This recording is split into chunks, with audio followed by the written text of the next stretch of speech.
Assalamualaikum warahmatullahi wabarakatuh. Perkenalkan, nama saya Arni Sinarti, saya perwakilan dari kelompok 6. Saya akan mempresentasikan hasil makalah, hasil PPT yang telah kami buat, yaitu tentang teori dan perubahan perilaku kesehatan atau konsep perilaku dan perilaku kesehatan. Nah, yang pertama, pengertian perilaku. Perilaku adalah perbuatan atau tindakan dan perkataan seseorang yang sifatnya dapat diamati, digambarkan, dan dicatat oleh orang lain ataupun orang yang melakukannya. Berdasarkan sifatnya, perilaku terbagi menjadi dua, yaitu perilaku baik dan buruk.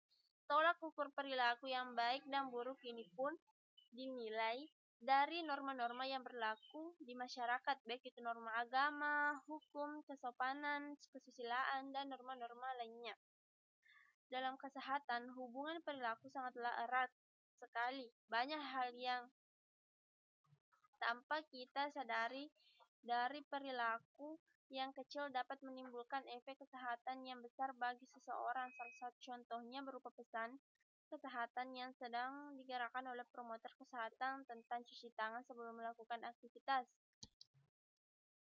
Nah, slide selanjutnya yaitu tentang perilaku menurut Skinner.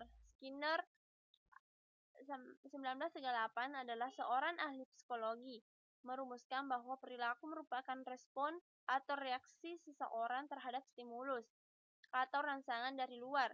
Oleh karena itu, perilaku ini terjadi melalui proses adanya stimulus terhadap organisme dan kemudian organisme tersebut merespon. Maka teori Skinner ini disebut teori SOR atau stimulus organisme respon. Skinner membedakan adanya dua respon, yaitu respon dan respons atau refleksif, yakni respon yang ditimbulkan stimulus tertentu.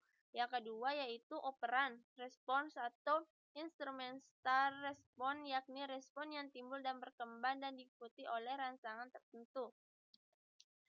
Slide selanjutnya tentang dilihatnya dari bentuk respon terhadap stimulus ini dapat dibedakan menjadi dua perilaku, yaitu yang pertama perilaku tertutup atau covert behavior, yaitu respon seseorang terhadap bentuk terselubung atau tertutup. Perilaku terbuka yaitu respon seseorang terhadap stimulus dalam bentuk tindakan nyata atau terbuka. Nah, selanjutnya yaitu dominan perilaku menurut Benjamin Bloom. Benjamin Bloom, seseorang ahli psikologi pendidikan, membedakan adanya tiga area, wilayah, ranah, atau domain perilaku, yaitu kognitif, efektif, dan psikomotor. Dalam perkembangan ini dikembangkan menjadi tiga tingkat, yaitu pengetahuan. Pengetahuan merupakan hasil dari tahu dan ini terjadi setelah orang melakukan penginderaan terhadap suatu objek tertentu.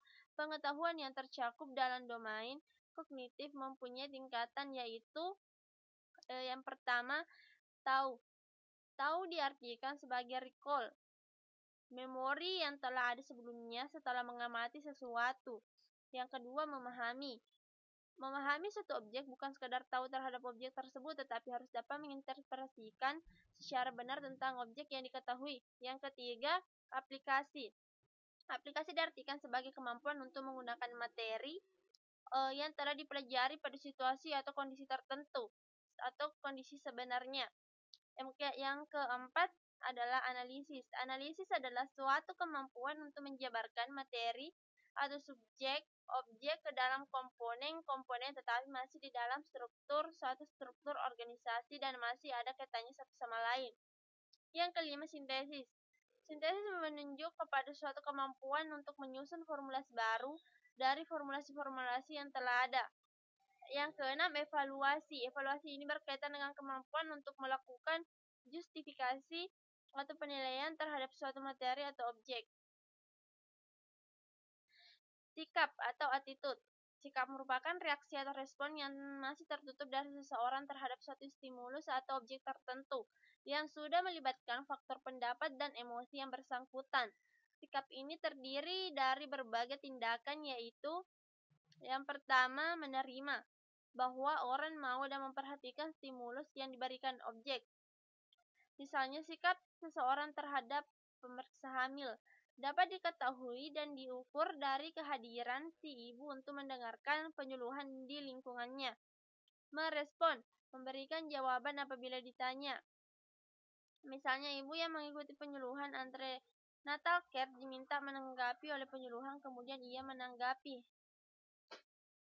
Yang ketiga, menghargai. Diartikan seseorang memberikan nilai positif terhadap objek atau stimulus. Misalnya, ibu mendiskusikan antenatal care dengan suaminya.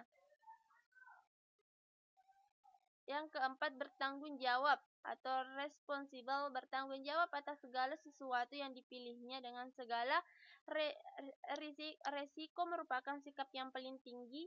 Misalnya, ibu mengorbankan waktunya demi ikut penyuluhan natal care. Tindakan atau dan yang terakhir yaitu adalah tindakan atau praktik.